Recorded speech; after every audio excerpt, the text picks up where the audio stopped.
चला लक्ष द्या सर्वांनी. आज आपण मराठी व्याकरणातील काळ व काळाचा प्रकार हा अतिशय महत्त्वाचा घटक शिकणार आहोत. आणि आपण मागच्या काही तासिकेमध्ये शब्दाच्या जाती शिकलेलो आहोत. ठीक आहे. एक होतं नाम, दुसरं सर्वनाम, असे चार शिकलो. बरोबर आहे. आणि चारही शब्दाच्या जाती विकारी शब्दांच्या जाती. कशा आहे? विकारी शब्दांच्या जाती. आणि आज आपल्याला बघायचं आहे काळ आणि काळाचे प्रकार. काळ व काळाचे प्रकार. बघा मग मी इथे काही वाक्य लिहितो बघा. पहिलं वाक्य आहे समीर व्याकरण शिकतो. ठीक आहे. दुसरं वाक्य आहे समीर व्याकरण काय शिकला. त्यानंतर तिसरं आहे समीर व्याकरण केलं. ठीक आहे. ते तिन्ही वाक्य. या तीन वाक्यामध्ये नाम कोण सांगणार मला? नाम कोणतं आहे? नाम यस समीर. समीर नाम आहे. त्यानंतर अजून कोणतं नाम आहे का? सांग रे बेटा. व्याकरण नाम आहे. आणि याचं क्रियापद कुठलं आहे कोण सांगणार मला? पहिल्या वाक्यातलं क्रियापद कोण सांगणार मला? सांग बेटा तू. शिकतो. बघा शिकतो हे काय क्रियापद आहे. त्यानंतर दुसऱ्या वाक्यातलं सांग बेटा तू. शिकला. त्यानंतर तिसऱ्या वाक्यातलं शिकेल. हे तिन्ही काय क्रियापद आहे. तिन्ही काय क्रियापद. शिकतो, शिकला आणि शिकेल. समजलं इथपर्यंत? बघा हे जे क्रियापद आहे, हे जे क्रियापद आहे, हे क्रियापद काय करतो तुम्हाला वाक्यातली काय दाखवतो रे? वाक्यातली काय दाखवतो? क्रियापद वाक्यातली काय दाखवतो? हा क्रिया. Very good. बघा मग क्रियापद हे वाक्यातील क्रिया दाखवतात. दाखवतात की नाही दाखवतात? बरोबर आहे. पण आता या तिन्ही वाक्यामध्ये बघा, या तिन्ही वाक्यामध्ये हे जे क्रियापद आहे एकच क्रिया दाखवत आहे. एकच क्रिया दाखवत आहे ना. मग फरक काय आहे? या वाक्यांमध्ये फरक काय? तर बघा फरक सांगतो. लक्ष द्या. इथे बघा समीर व्याकरण शिकतो. शिकतो म्हणजे क्रिया चालू आहे. शिकतो म्हणजे क्रिया चालू आहे. तो शिकत आहे. तो शिकत आहे. तो शिकला का? क्रिया पूर्ण झाली का? नाही. मग इथे सुद्धा शिकण्याची क्रिया होती. बघा समीर व्याकरण शिकला. पण इथे जी क्रिया होती ती पूर्ण झाली का? यस. म्हणजे इथं क्रिया पूर्ण झाली. क्रिया पूर्ण झाली.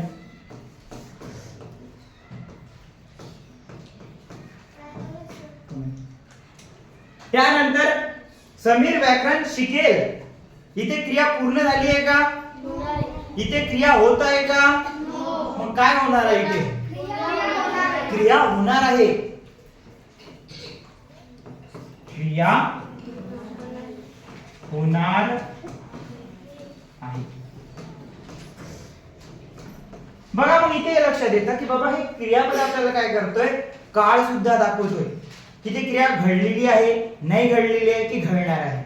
मग जेव्हा क्रियापदाच्या रूपावरून तुम्हाला क्रिया घडली की नाही घडली हे समजतं, याला म्हणायचं असतं काळ. काय म्हणायचं असतं? काळ. समजलं?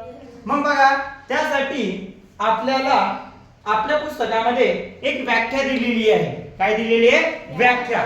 मग ती व्याख्या काय आहे? बघा, क्रियापदाच्या रूपावरून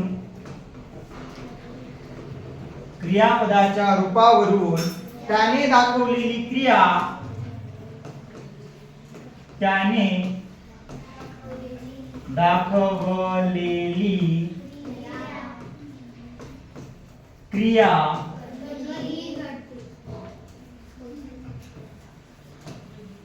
कधी घडते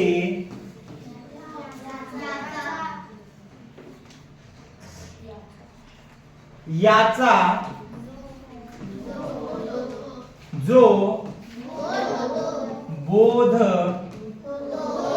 होतो त्याला काळ म्हणतात. बघा, क्रियापदामुळे क्रिया समजते आणि ती क्रिया कधी घटित होत आहे हे सुद्धा समजते. काय समजते? कधी घटित होत आहे त्यालाच काय म्हणायचं असतं? काळ म्हणायचं असतं. समजलं का इथपर्यंत? कोणाला काही डाऊट याच्यामध्ये? समजलंय? बोध म्हणजे समजणे. बघा, बोध म्हणजे समजणे. ठीक आहे, समजलं इथपर्यंत? कळलं? बघा, आता बघू काळाचे प्रकार.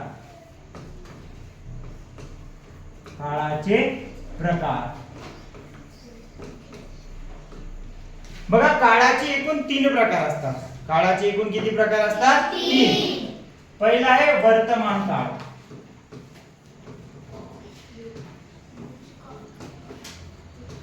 पहिलं असतं वर्तमान काळ. पहिलं वर्तमान काळ समजून घेऊ की काय असतं वर्तमान काळ. समजलं? बघा, मी वाक्य लिहिलं,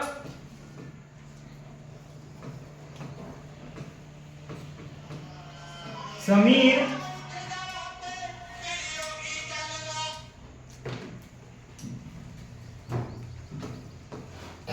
व्याकरण शिकतो.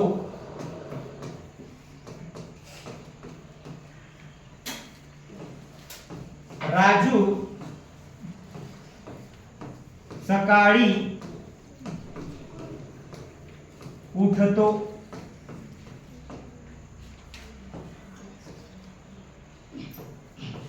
सूर्य पश्चिमेला मावळतो. बघा, याच्यामध्ये समीर व्याकरण शिकतो. शिकतो हे क्रियापद आहे. शिकतो काय? क्रियापद. राजू सकाळी उठतो. उठतो हे क्रियापद आहे. आणि सूर्य पश्चिमेला मावळतो. मावळण्याची क्रिया होत आहे, उठण्याची क्रिया होत आहे आणि शिकतो, शिकण्याची क्रिया होत आहे. बरोबर आहे? आणि ह्या क्रिया चालू आहेत. ह्या क्रिया कशा आहेत? चालू आहेत. आणि जेव्हा क्रिया ह्या चालू असतात त्याला काय म्हणायचं असतं? वर्तमान काळ. काय म्हणायचं असतं? वर्तमान काळ.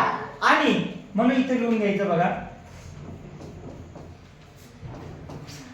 जेव्हा क्रिया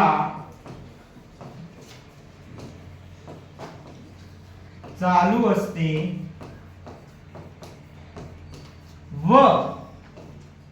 व एखादी गोष्ट त्रिकाल सत्य असेल. त्रिकालवादी सत्य. त्रिकालवादी सत्य म्हणजे जे खरंच आहे, जे खोटं होऊच शकत नाही. सूर्य पश्चिमेला मावळतो. मग सूर्य नेहमीच पश्चिमेला मावळतो ना? कधी उत्तरेला जातो का? कधी दक्षिणेला जातो का? पुन्हा दुसऱ्या दिशेला जातो का? नाही. मग असे जे वाक्य असतात जे युनिव्हर्सल ट्रूथ, तुम्ही इंग्लिश मध्ये काय म्हणता त्याला? युनिव्हर्सल ट्रूथ, जे खरेच असतात अशी वाक्य कशात येत असतात? वर्तमान काळामध्ये.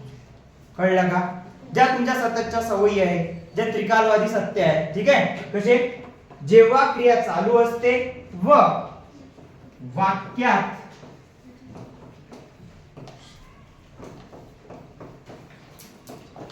त्रिकालवादी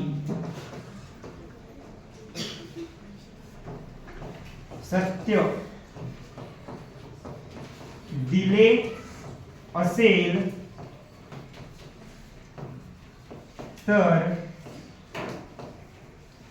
ते वर्तमान काळ असतो. काय असतो तो? वर्तमान काळ. समजलं? ठीक आहे, चला पुढे जाऊ. वर्तमान काळ समजला. आता बघू भूतकाळ.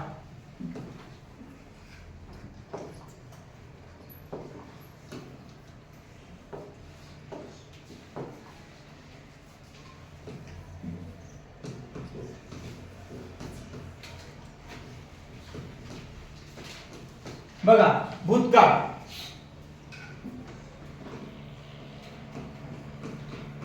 समीर व्याकरण शिकला.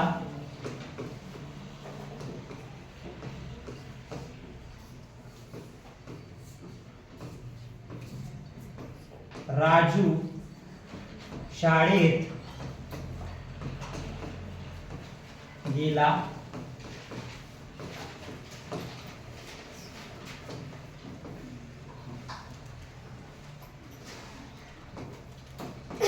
राम प्रामाणिक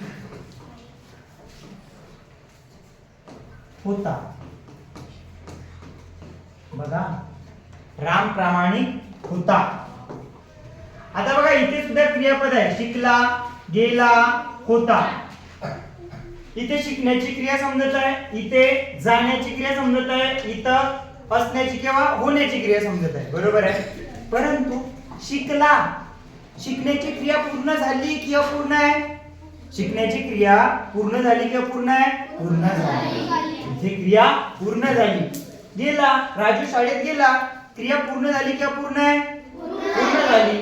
प्रामाणिक होता, प्रामाणिक होता, क्रिया पूर्ण झाली. प्रामाणिक असणे तो होता. तो आता आहे की नाही माहिती नाही, पण पूर्वी होता. ठीक आहे. मग इथे असते, इथे क्रिया पूर्ण झाली.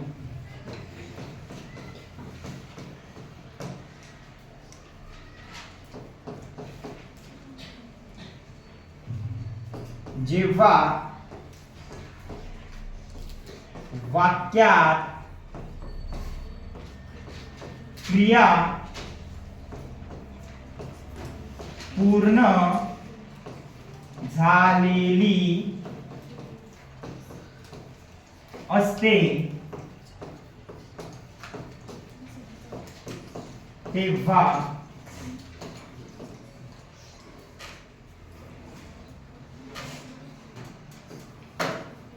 भूतकाळ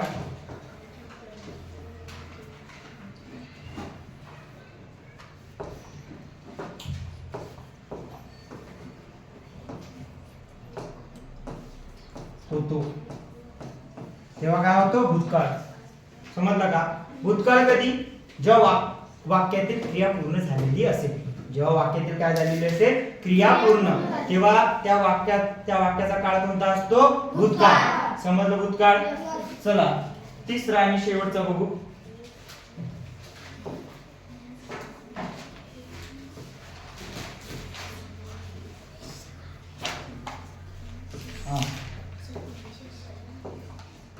कोणता राहिला होता आपला? भविष्य.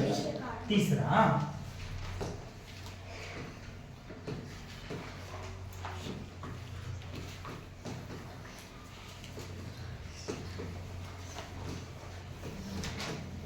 बघा इकडे लक्ष द्या.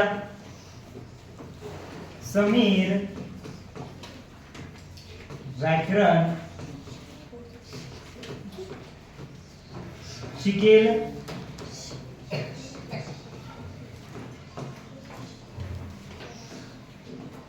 राजू शाळेत जाईल.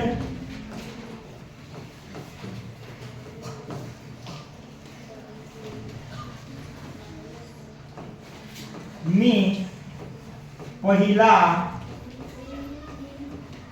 क्रमांक आणणार,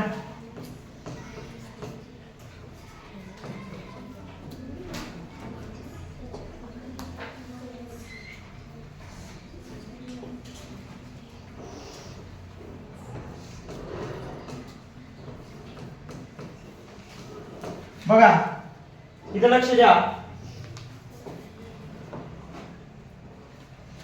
शिकेल क्रियापद आहे, जाईल क्रियापद आहे, आणणार क्रियापद आहे. परंतु इथे तुमच्या लक्षात येत असेल या वाक्यामध्ये होत असलेली क्रिया ही पूर्ण झालेली नाही ना चालू आहे, ही क्रिया होणार आहे, ही क्रिया होणार आहे. क्रियेला सुरुवात केली का? यानी इथे शिकायला शिकेल, समीर शिकेल, राजू शाळेत जाईल, मी पहिला क्रमांक आणणार. ना क्रियेला सुरुवात झाली ना क्रिया पूर्ण झाली. मग इथे क्रिया भविष्यात होणार आहे. मग जेव्हा क्रिया भविष्यात होणार आहे असं आपल्याला वाक्यातून समजतं, याला म्हणायचं असतं, काय म्हणायचं असतं? म्हणजे इथे क्रिया होणार आहे, सर्वजनिक क्रिया कशी होणार आहे. कळलं का? मग इथे असं म्हणता येणार वाला आपल्याला, जेव्हा वाक्यात क्रिया ही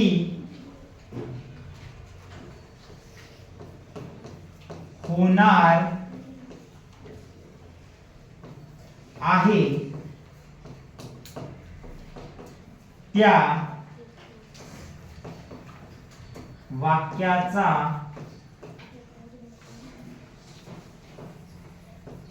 काळ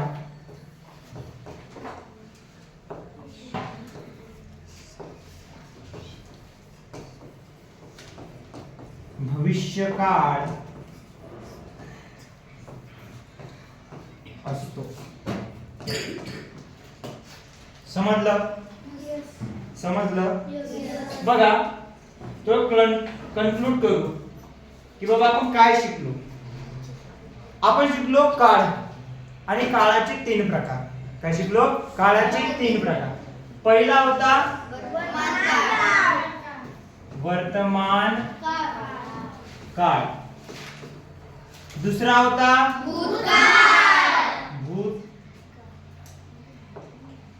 भूत काय बरोबर येत नाही आपला, भूतकाळ, आणि तिसरा होता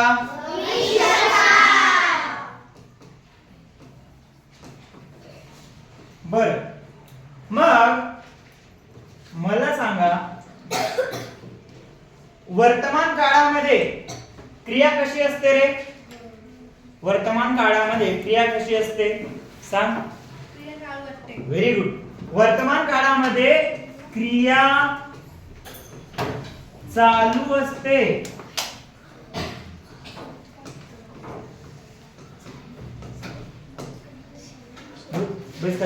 भूतकाळामध्ये क्रिया कशी असते? हा व्हेरी गुड. क्रिया पूर्ण झालेली असते. आणि भविष्यकाळ सांगा लास्ट. हा क्रिया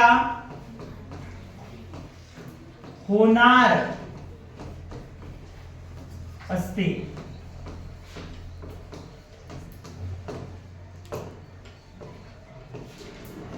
समजलं का याच्यावरनं? कोणाला काही कन्फ्युजन? मग तुम्हाला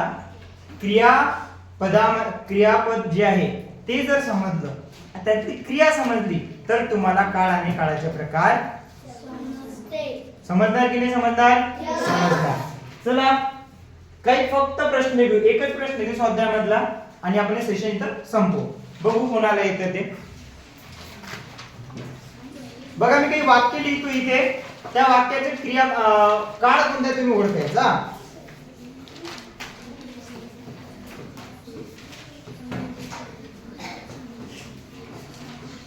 आकाशने परीक्षा दिली. हे का बरं घेतोय? कारण हे तुम्हाला सॉल्व्ह करायचं, तुम्हाला काम येईल. ठीक आहे, कोण सांगणार? सांग रे ओंकार. भूतकाळ क्रिया झाली, त्यांनी परीक्षा दिली, क्रिया पूर्ण झाली, म्हणून हा काय राहणार बेटा? भूतकाळ. जे झाले गेले भूत बनून गेले, जे झाले गेले भूत बनून गेले. जेव्हा क्रिया होते तेव्हा ती भूतकाळ असते. कळलं? पुढे बघा, दुसरं वाक्य बघा. दुसरं वाक्य आपलं, शीतल गाणे गाईल. शीतल गाणे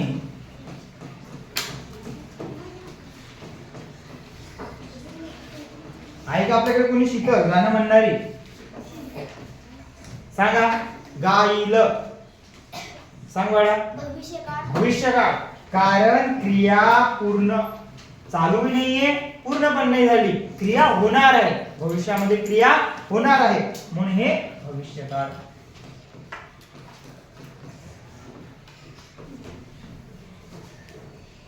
त्यानंतर बघा, रमेश शाळेत गेला.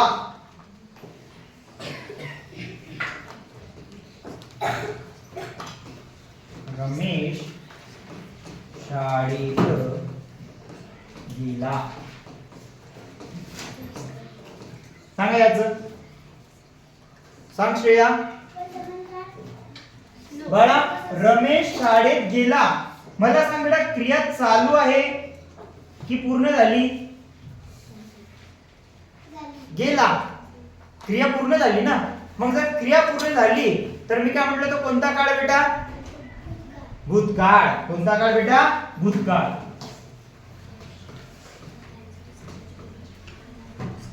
चला, त्याच्यानंतर बघा, बैल बेटा खाली.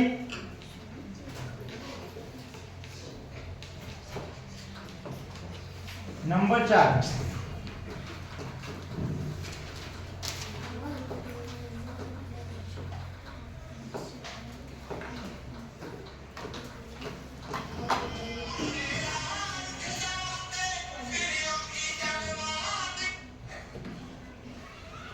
आज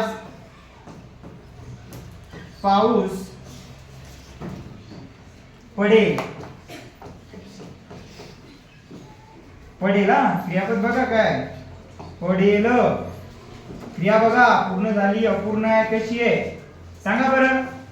याचा काळ कोणता रे? लास्ट, कानडचे. कोणता बेटा? भविष्यकाळ.